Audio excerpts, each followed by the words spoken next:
My name is Laurel Ruggles. I live in Danville. I co-host this with Darcy from the Northeast Kingdom Chamber of Commerce.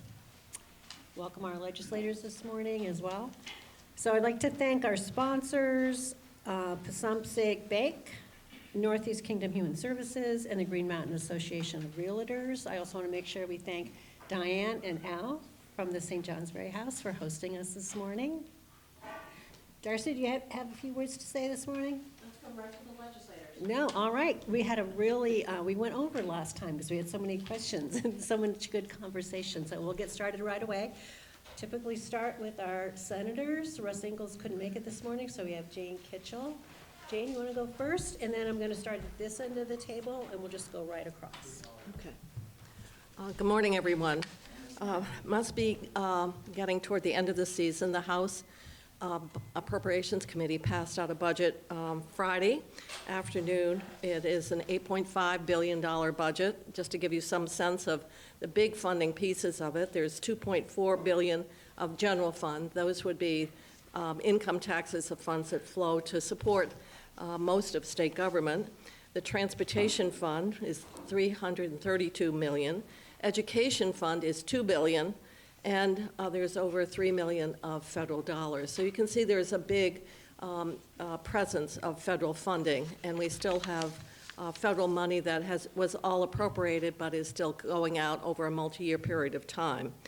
One of the things that I do serve on, I chair the Appropriations Committee, but I'm also on the Transportation Committee in the morning, and last week we took up a proposal from the Agency of Transportation to give them authorization to sell the Caledonia Airport.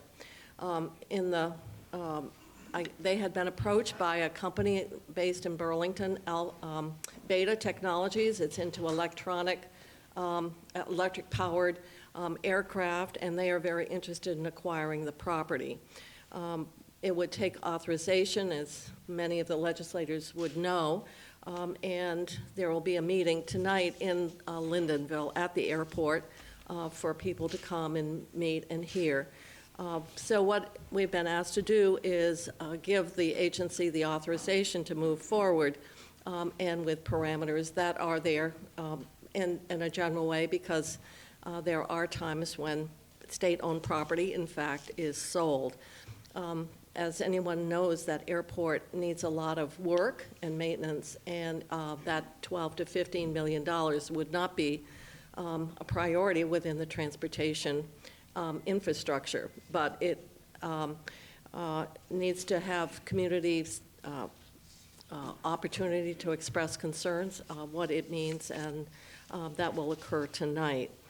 The other part that is transportation related, and that was the House did increase our transportation fees. They haven't been raised since 2016, and what's happening is there aren't enough revenues flowing into the fund to support even the ongoing highway transportation federal match. The House put the fees in the transportation bill. In the Senate, we're letting them flow in the budget, and you will be hearing there's a crosswalk now with the budget and the capital bill that never happened before, and that has been in the governor's budget. He proposed using almost $80 million of general fund to shore up the transportation plan. Now, I do want to let you know that the Senate did agree with the governor that we needed to take the money. We have some significant one-time money as a result of all the federal money that's still flowing through and impacting state revenues. And we are setting aside the match so that we are able to provide the state match for the Federal Infrastructure Act, IIJA. And those funds can be used to support transportation infrastructure, but also important to our community's water and sewer. And so we have set aside the necessary match to do that. The other part, and I personally, because I've been so involved in getting the underfunding of our pensions addressed, was very troubled to find that the governor's proposed budget and the House budget as passed substituted one-time money for one of the ongoing payments that go to the annual contribution to fund teachers' retirement. We call it the PLUS. That money was available because we put a significant payment on our amortized liability, and we said we're going to take the savings from that debt service and use it to support this package that would draw down and get us back to where we needed to be by 2038. So the House only used temporary money for a long time. I would view between now and 2038, fairly long term, not one time. And so we had a significant amount of money that we are putting aside and funding that package for teacher retirement benefits. And the other part, of course, what we're funding is retired health care benefits for both teachers and state employees. Up until last year, that actually never was funded. It was just pay as you go. Most expensive way to do it. You're not putting money aside. It's not compounding. And so it was something that I worked on very closely, and I can tell you, for me, we've gone down that road. We have a great desire to add new things and at the same time underfund our current commitments. And so another area which is a priority for the Senate, and that's childcare. Whenever we've gone out to communities, it's childcare, housing, broadband, and climate. Now, there are a number of bills that want to raise money, and childcare does cost money. There's no question about it. But our priority was childcare, and we believe that that's important to our employers. That's what we've been hearing. The House has passed other legislation that would require significant tax increase. I can't predict. I'm not in that business, but I think in the Senate we want to be very cautious and realistic about how much tax, in fact, and revenues can be raised. So we are going to be, it's probably in the next couple weeks, figuring out how the different very significant bills will come together. The other thing I would mention is, and I think probably Representative Beck would talk a bit more, there was a bill that did create a lot of concern around independent schools, and I don't think that bill is probably going to move forward in the Senate. We put some language in about bringing more schools online, and I think at this point, with some work that had been done previously, that may not move forward. And I know that certainly in this area, we have a lot of independent schools, and it's an important part of our academic and educational infrastructure, and in fact is attractive to many families who want to come to this area. So I view it as something important from that perspective as well. And then, of course, we had a housing bill, S-100. I heard from a number of people wanting to support the changes that our Senate Economic Development Committee included that related to Act 250. The committees, Natural Resources and Economic Development, came to a compromise. I realize for some people they would have preferred the economic development version. The only thing I can tell you is in a bill that we passed last year, there is a provision to go out and hear directly from communities about what changes are needed to Act 250. What I hope will end up is similar to what we have with the federal government, and that is we'll be able to delegate authority to a municipality and not require that duplicative, costly, and oftentimes time-consuming sort of series of permits, and get to a point where if a community has the same criteria and can meet the same conditions that would be required through Act 250, we would delegate that authority to those municipalities. That's what I hope can happen. I'm not sure what the outcome will be, but certainly anyone who's associated with municipal government, I urge you to participate in those meetings so that we can see what changes are needed, supported, and make sense. I think I'll turn it over to, who is next? You, Dennis? Yeah. Okay.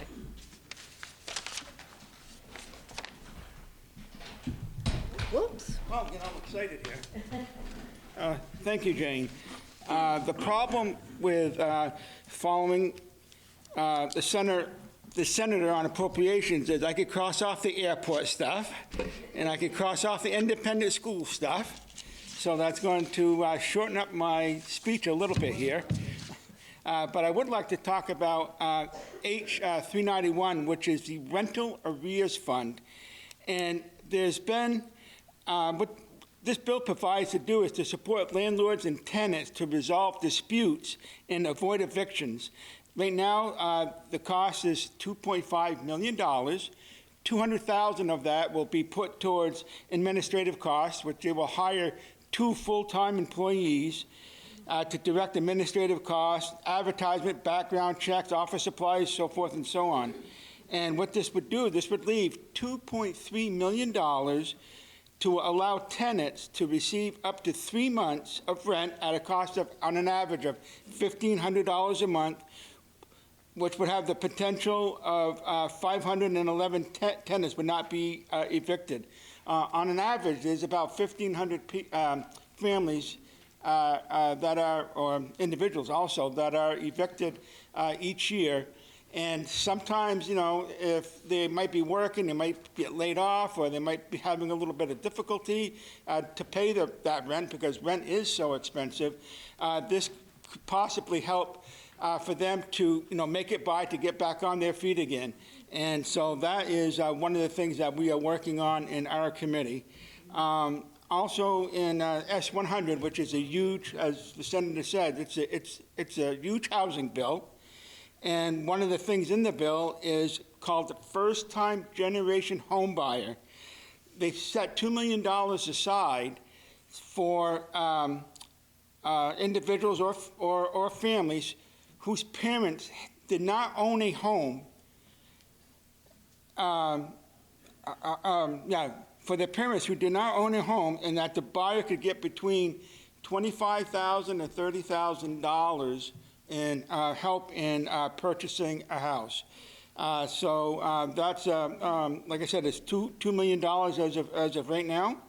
One of the other things we have is the revolving loan program, and that's about a $20 million program that would allow landlords to get a loan up to $50,000 to upgrade a unit, and can be obtained for 10 years. So in other words, they would get this loan for 10 years, and you can only get up to 4 units, so you could get $20,000. Well, what would happen is, let's say that the renting market is $1,200. Let's say you're getting $1,200 for your unit, and you get into this program, you get $50,000. Well, the fair market housing for that unit might be $1,000. So you would have to charge $1,000 instead of the $1,200 for the next 10 years. However, if you want to cut that short, say like you want to get out of the program in 5 years, you can. For every year you've been into the program, you're going to be relieved of 10% of that cost. So, for example, after 5 years, you had $50,000, and if you want to get out of the program, you pay $25,000, and you can get out of the program, and you can go ahead and charge as much as you want. When you are in the program, you can up your rent 3% annually. And so this would be a big help for landlords who don't have, you know, the funding to upgrade their apartments, or you know, there might be some safety or fire codes that might need to be updated, and this will definitely help them get in to get those units up. There's also a missing middle program, which is about $23 million, and that would help those that are making between 80 to 150%, with the 150% average median income of $1,000. So that money would help the middle class, if you will, be able to get a loan at a good rate. One of the highlights I just want to also mention really quickly is those of you that are Lindenville residents, we are going to be taking up the Lindenville merger again, coming in on Wednesday. And I see former Representative Marty Feltus is here with us today, and she's been instrumental in putting this together. And so we are hoping that this will go through. I was kind of surprised, and thank you, Marty, for sending me this, on how many people that were in Lindenville. We got just under 5,500 people, which kind of surprised me. Just a little over 1,100 in the village and about 4,300 in the town. And we have 223 businesses in Lindenville. One of the things that it will do for a property of $200,000, the town taxpayers, it would increase their taxes of $189. And for the village taxpayers, for $200,000 property, they would pay $825 less per year. So that's a big saving, and it's only fair that we have the services of the fire department and the police and so forth, and the village was paying a huge portion of that. And by having the townspeople pay a little bit more money, it will definitely help with the grand list. One of the other things is I just want to talk really briefly about, I am going to have to leave at 8:45. The Scott administration is coming to Lindenville, and they're going to talk about the ARPA funds that we received in 2001. They're going to talk about what grants are available and how we can apply for assistance. And this will help with our infrastructure with housing, water, sewer, and broadband projects.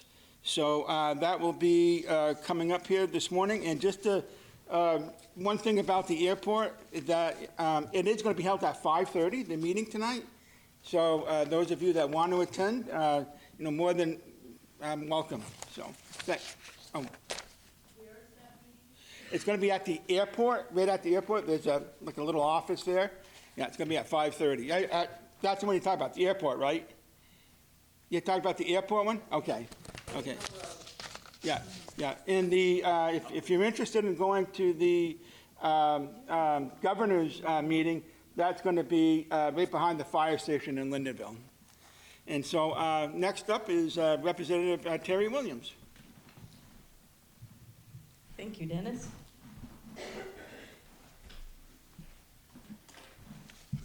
Hi, Representative Terry Williams, Essex, Caledonia.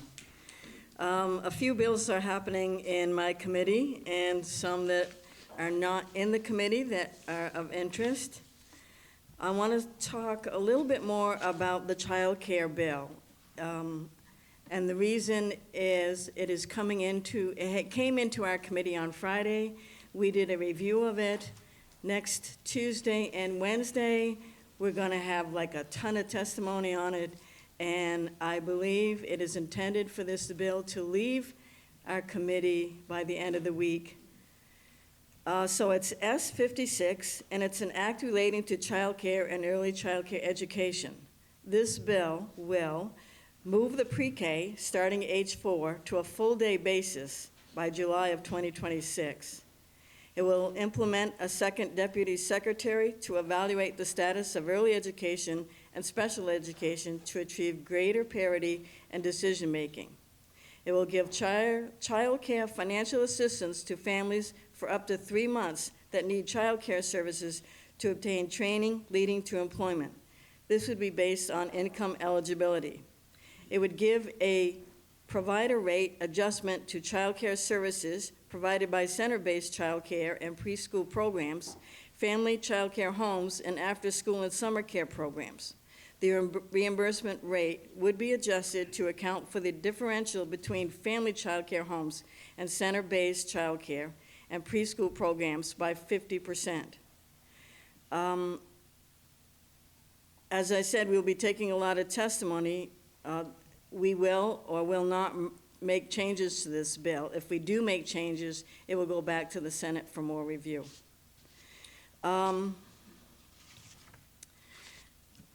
S100. The Rural Caucus, which I am a member of, has been busy focusing on S100. It's an act relating to housing opportunities made for everyone. Sections include zoning, permissible types of regulations, required provisions and prohibited effects, limitations on municipal bylaws, preparation of bylaws and regulatory tools, amendment or repeal, appeals of decisions of the administrative officer. This bill, as passed by the Senate, makes significant investments in housing programs, makes meaningful reforms to local zoning regulations, and also makes some reforms to Act 250. Although the Senate changes are appreciated and helpful, the caucus feels there are still needs to be additional language and steps taken to address regulatory barriers and create more housing for Vermonters, and are asking for the following expanded Act 250 reform. Increase the 10-5-5 Act 250 threshold. That's 10 homes, I believe. I'm okay to have someone correct me. 10 homes, 5 miles in 5 years. The threshold, they want to change it to 25-5-5 for all designated areas, included village centers with permanent zoning and subdivision bylaws. The present version only exempts designated downtowns, neighborhood development areas, and growth centers, which only impact 0.3% of Vermont land and would leave out most of the state. To exclude projects 4 units or less from counting towards the 25-5-5 limit. With a housing shortage so interconnected to other challenges Vermont is facing, it is imperative that we reduce some of the regulation and allow housing to be built as soon as possible. H486 is the PCB testing bill. Very controversial at this time. Some want it paused. This would allow for the alignment of Vermont's overall efforts to improve school facilities while simultaneously addressing evaluation levels of PCBs in schools. This alignment would result in better utilization of the limited financial resources we have available to us. Others are hesitant to pause testing because over the last 2 years, the state has highlighted the health risks to students and staff that could occur with exposure to PCBs. A delay could carry both health implications and could actually lead to delays in necessary school construction. This bill has not had any movement since it went to the Senate Education, so we're not sure what's going to happen there. And one quick note, H213, Mobile Home and Mobile Home Park Bill. This is a task force to study need, condition, status, etc. I have brought along copies of a lot of the bills if anyone wants to stop by later and take a look at them, and if you're interested in further detail. And that's it, and I will pass it on to Representative Beck.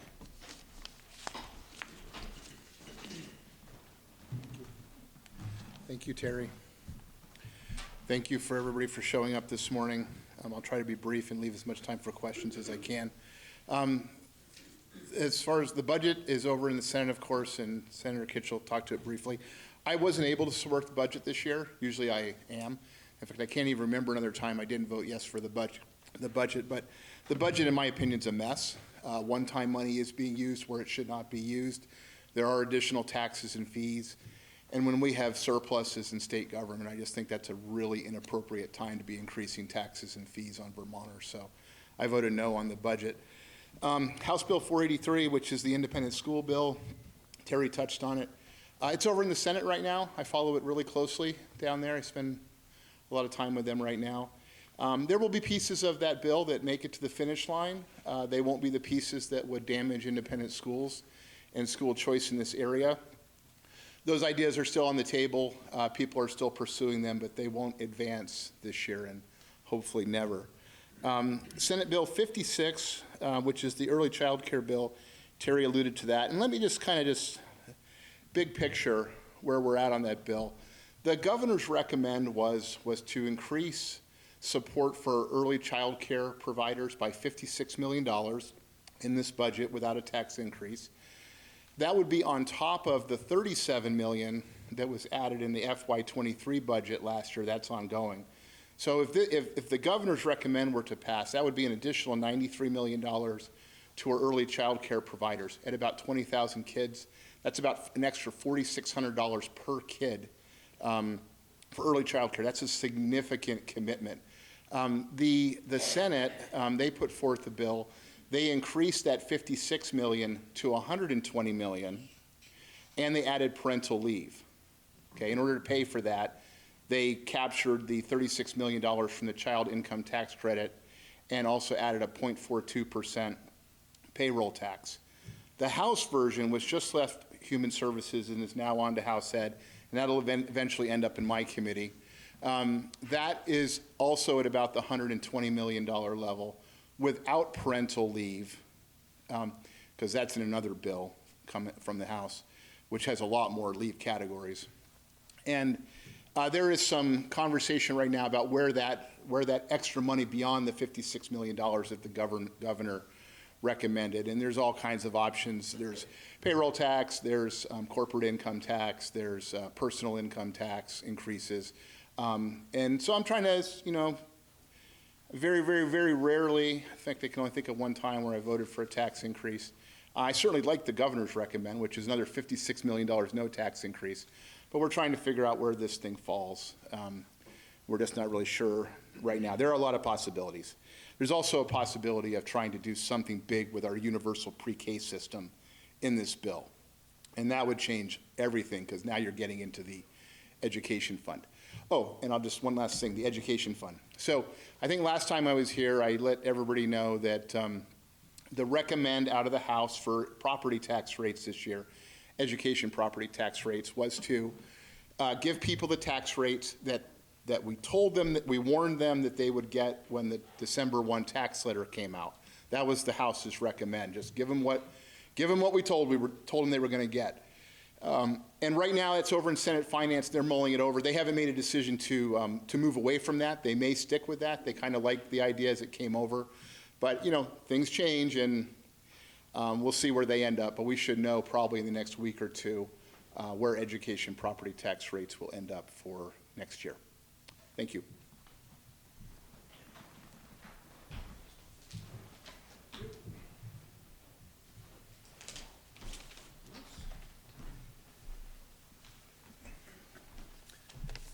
Hello, everyone. Good morning. Good morning. Good morning. Well, everyone's covered a lot of the ground that we've been working on this last several weeks, but nobody's touched on the Affordable Heat Act, which we passed on Friday. Was the most significant climate action bill so far this session, and I wanted to talk about that. For me, the measure of policy is how much it increases the viability and sustainability of Vermont's mostly rural economy and enhances the security of our community. I listened over the summer and fall to the working group that was redrafting the bill that didn't pass last year, was vetoed, and I've been studying drafts of the bill through the legislative process this year.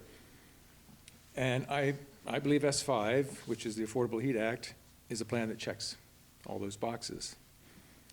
Well, there have been a lot of claims and counterclaims about it, but I'd like to step back and start from propositions that we can all generally agree on.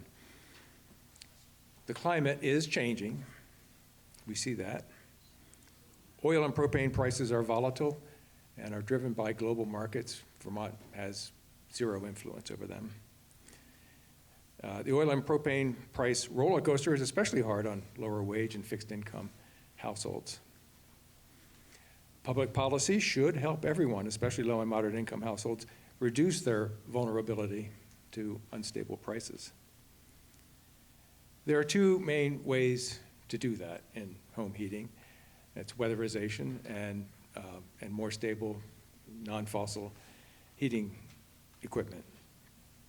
But both of these require significant upfront investment, which is difficult for most folks, even though in the long run, they would save money.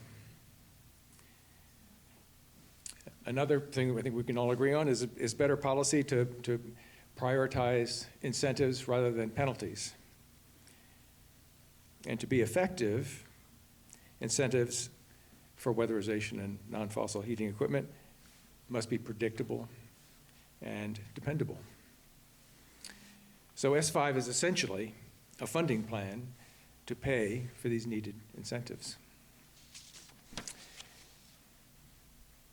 What it does is the PUC will design this plan over the next 18 months with particular attention to low and moderate income folks and rural areas.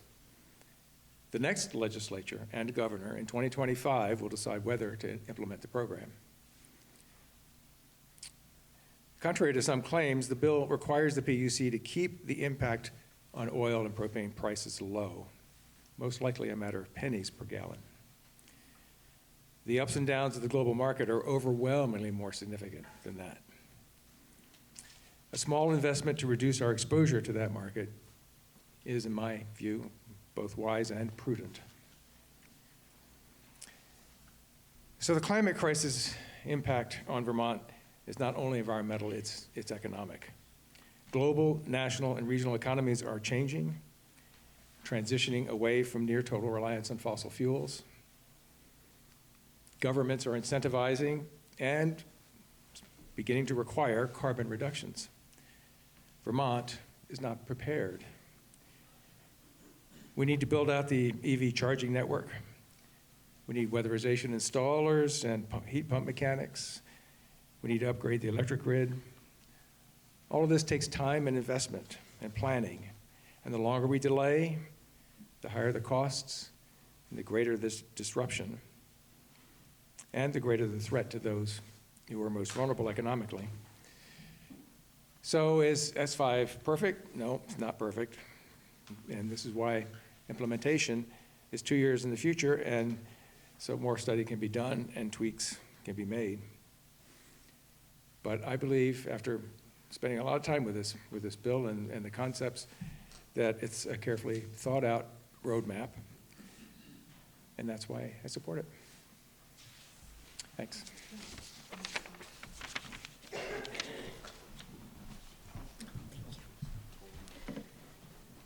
Okay, thank you to all the legislators. We have almost half an hour for questions. Darcy will bring the mic around. Who'd like to be first? And I would just, hold on. I just would like to remind everybody, we'd like short and succinct questions. We'd like to hold up on the follow-ups until everybody gets a chance to ask their questions, because we had 15 to 20 last night. And just a reminder that even though this is a challenging season with a lot of very passionate issues, to always be respectful. And I just want to report very quickly that the Chamber will be doing its annual meeting soon, so I'll get some information out on that, and we hope to have an open house at our relatively new office soon. So, okay, off to the questions. Dana Gray? Thank you. David Gray. Just on S5, so it went through the House. What was the roll call for the four, 1, 2, 3, 4, on the vote for S5 in the House? How did you guys vote? How did we Yeah, vote? the four of you. What? Go ahead.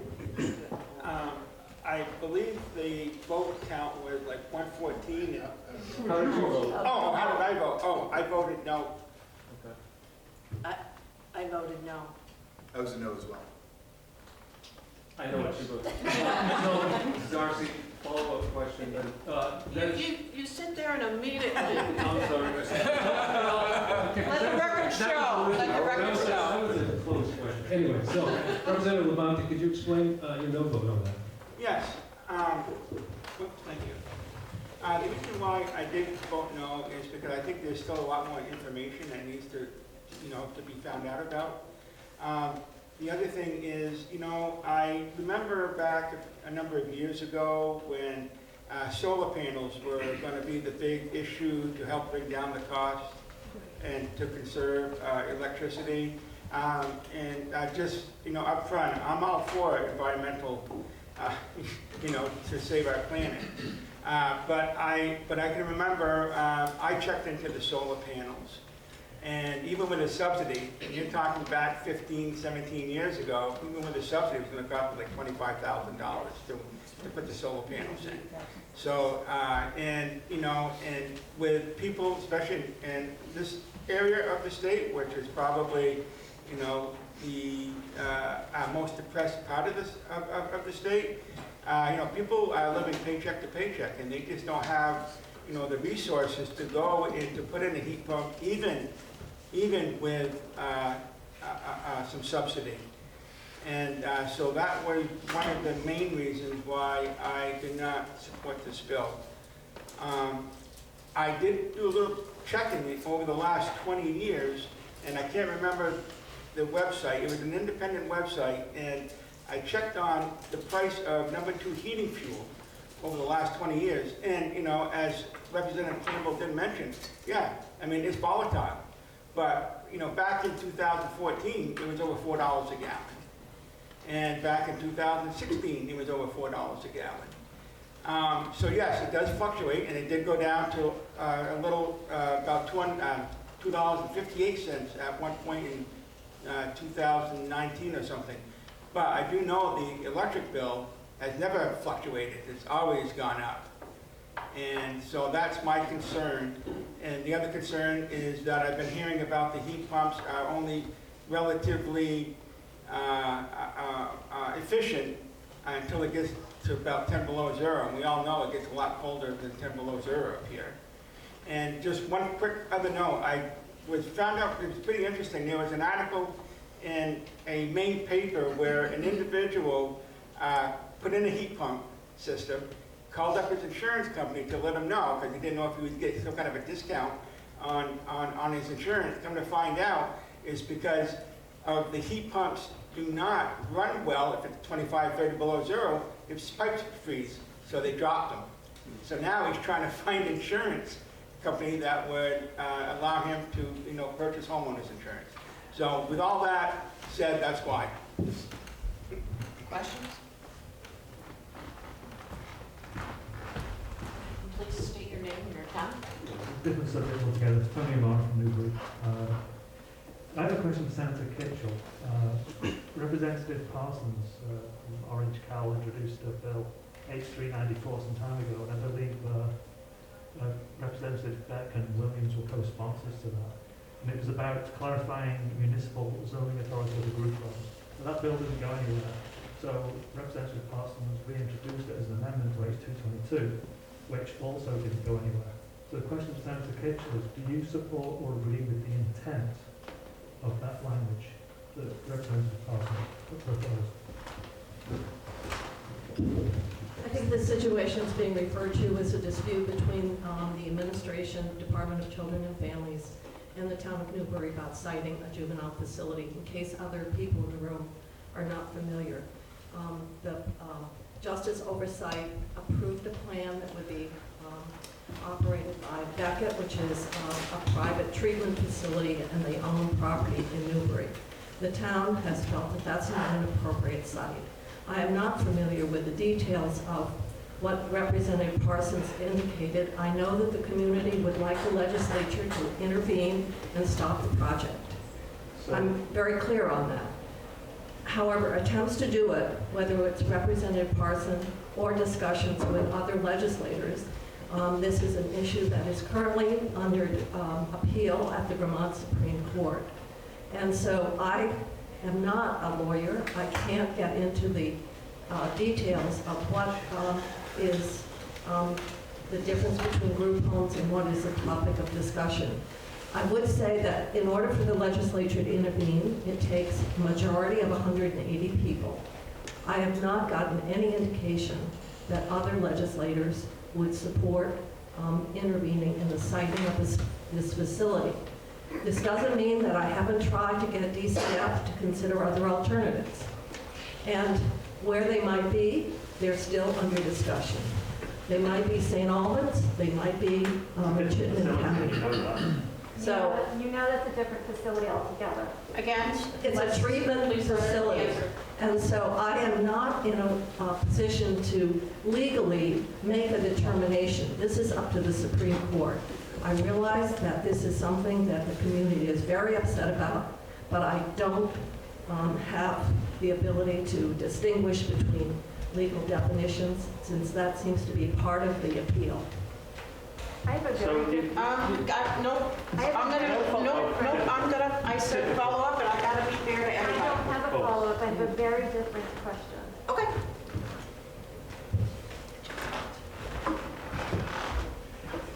I am extremely concerned that the administration and with the support of Jane Kitchell, the privatization of youth facilities in the state, specifically the high-security facility in Newbury. I want to understand why you support privatizing when, A, without community input or support, which you in the last week have been stating is so important, but also these private facilities lack transparency and oversight that can easily lead to the repeating of history that took place at St. Joseph's. A private provider is not subject to open records requests or state auditing, and abuses of children can very easily go unnoticed and unreported. I want to understand why you support this. Thank you.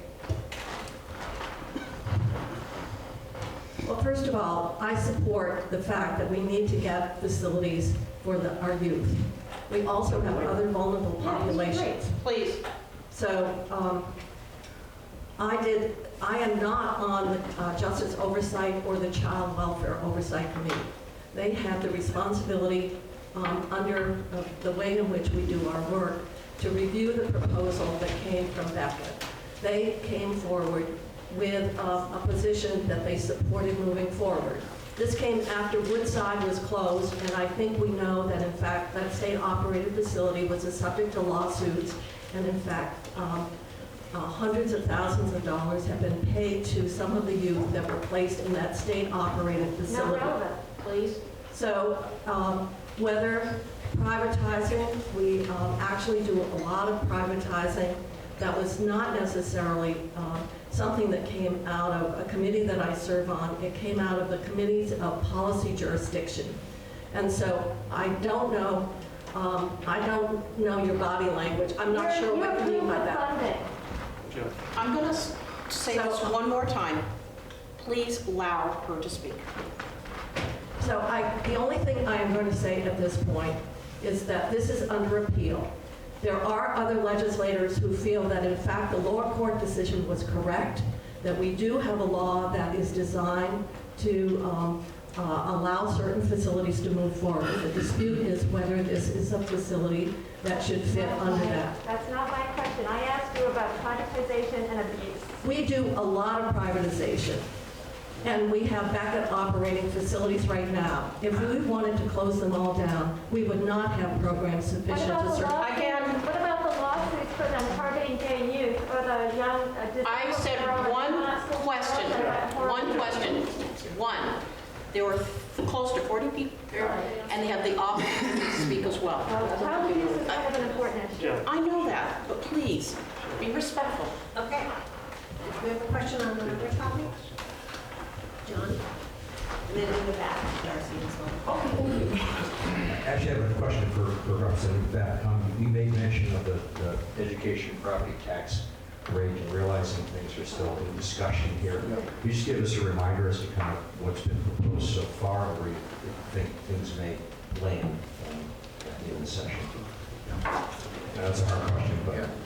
I mean, where they are right now, which is where they left the House, and the Senate hasn't changed any numbers, they could, is that in December, the tax department puts out a letter, sends it to the entire state, but it really goes to school districts. And those boards have those numbers, those rates, and those yields to use when they formulate their budgets and communicate to their voters what the tax impact of their spending decisions would be. The numbers that are in the House bill are as mathematically close to those numbers that came out in December as possible. So what that means is that whatever your school boards told you your tax rates were likely to be when you voted on your budget, if those numbers remain in the legislation, then that's what you're going to get. No real difference from that.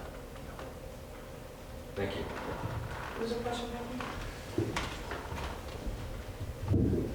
Hey, I'm Tom Gerard, I'm from Newark, and my expertise is road work. I was road commissioner for 15 years in Newark, took care of the town highways.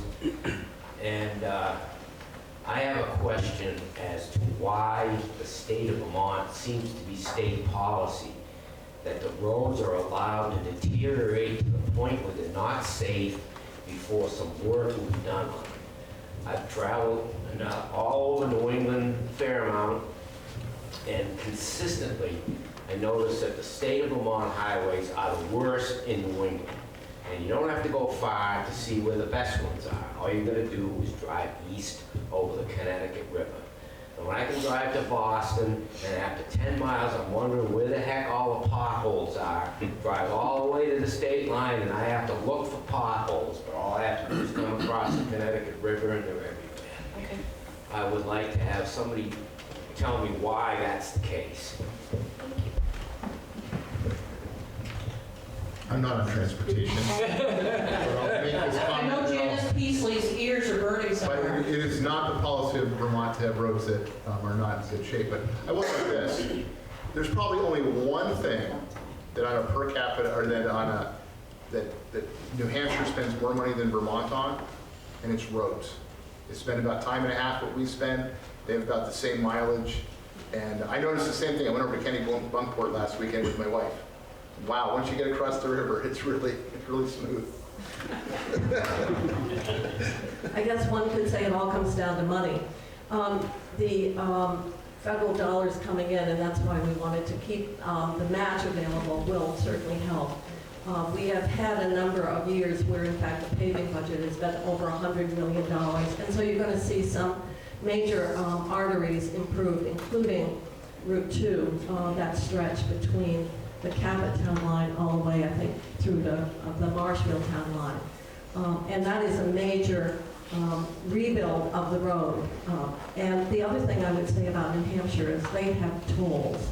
They have toll roads that generate significant revenue to support transportation. Actually, they would like to sell some of their toll credits to other states.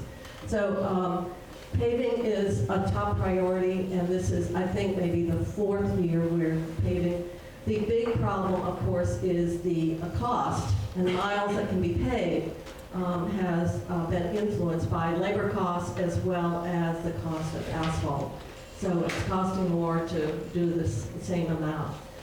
But that's, every year we get a report. You can go in on the AOT website that actually shows you the rating of bridges and the conditions and the paving as well, and see the progress we've made. We've been making progress, but that's not to say that we don't have roads that are in conditions that need improvement, and certainly the stretch of Route 2 is one of them.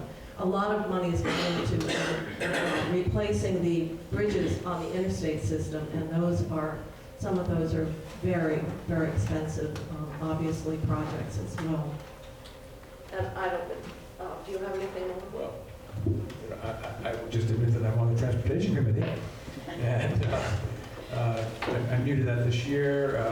They give us this giant book of projects that show their project plans out for 5 years, and we spend a lot of money and a lot of time on paving projects and maintenance and bridge repair, and their data shows that the conditions of our roads and bridges are continually improving, that there's a lower percentage over time that are in what they would call, poor condition.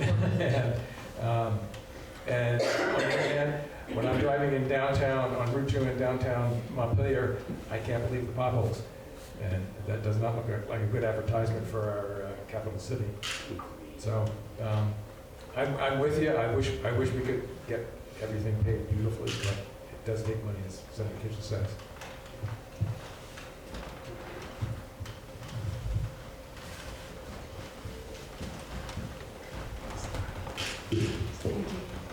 Eileen Boland, Wheelock, and just a general question to the legislators. What is the legislative either response or reaction to what I would call kind of an implosion at the Vermont State Colleges with the resignation of the president, closing of libraries? That amount of turmoil, I don't think bodes well for continued enrollment at our state colleges. Whoever wants to take it. First of all, I'd like to say the budget fully funds the transformation plan. And part of what we have here at work is a plan that was put together in response to the Chancellor, Jeff Spalding's proposal to close campuses, particularly Linden and Johnson. And in that plan was a commitment on the part of the state to increase the base funding to our state college system, as well as to provide bridge funding over a 5-year period of time to support the transformation. Also part of that package, and because the goal was to preserve all campuses as opposed to closing some, and I'll tell you there's not universal agreement. There are some people that would say maybe we can't afford 5 campuses, but those of us in this area feel that we should do everything we can to support the continuation of those educational resources here in the northern part of Vermont. But also part was closing a structural deficit of $25 million over that 5-year period of time. Now that deficit can be closed either by savings or by increased enrollment. And so the state has, in the budget, has included in this money this year also for tuition, the startup of 2 programs that are designed to increase enrollment. One is 3D technology, the other is a bachelor's degree in restorative justice. The proposal to go to a digital library, and I know that we have someone here, someone Athens, who can speak more about that. But as part of the discussion, there's been I've been approached by, well, why doesn't the state just give more money? That's hard to do because where would it come from relative to other competing sources? But it also is going to reopen, and I know that from emails that I received, the whole issue of whether we really can support 5 colleges and we should have fewer of them and make them stronger. So that's the political context on which this is being discussed. Now, the problem with enrollment, I know that there's been a discussion that the digital library concept may have impacted enrollment, but we know in higher education enrollment is down. The number of students is down, simply a matter of demographics. And so the question becomes one of how do you close that structural deficit? And certainly I can't respond to the change in the president's resignation, but I think that is something that the board obviously must have discussed. And I'm not on the board. I'm not one of the legislators who serve on that board. But our goal is to support through a variety of strategies, including base funding, bridge funding, and additional support for Vermonters to take courses and bolster enrollment. Yes, thank you. Being on the Education Committee, this has come to our committee, and a lot of people have asked, what about the libraries, what about the sports? You're asking the colleges to take $5 million off the top of their budget every year for 5 years. And this is the email that I'm sending in response to that. Vermont State University has not been self-sustaining for many, many years. The decision was made in partnership between Vermont State University and the Vermont legislature to work toward a fix. At the end of our last legislative session, we passed a law that provided Vermont State College System $45.5 million in annual appropriations and $14.9 million in one-time funding. Cutting the budget $5 million for 5 consecutive years was a mutual agreement in order for the university to be successful. It is up to the university to determine how to go about that.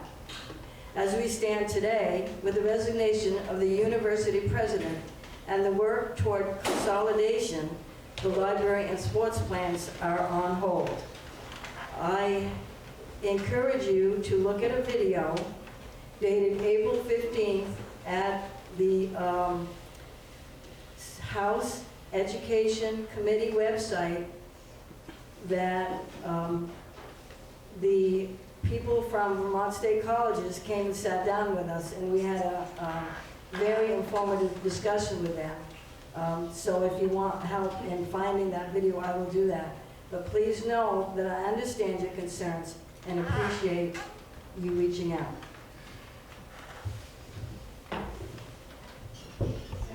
So I'm willing to jump in here if that would be helpful. So my name is Nolan Atkins. I'm the provost and chief academic officer at Vermont University and Vermont State University. And I was here last time to talk a little bit about the library decisions. Former President Graywall recently resigned for personal reasons. You'll know that we have an interim president, Mike Smith, who is well known in state government, who's come out of retirement to serve as the interim president for 6-ish months while we initiate a search for a new president. Certainly that is additional change that we're having to deal with, but we're moving forward.